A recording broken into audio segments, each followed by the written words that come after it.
सिवल्लाह को आलम कहते हैं। मा सिवल्लाह को आलम कहते हैं, यानी अल्लाह के अलावा जो कुछ है वो आलम है। अल्लाह ने मखलूक की अलग अलग जिन्स पैदा फरमाई है।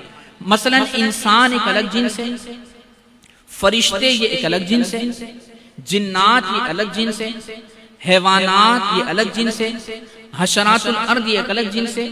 तो अल्लाह ने मखलूक की अलग अलग जो जिनसे पैदा फरमाई है, तो उलमा फरमाते हैं मखलूक की एक एक जिन्स एक एक आलम। मसलन तमाम के तमाम इंसान ये एक जिन्स है, तो तमाम इंसान को हम कहेंगे आलम इंसान।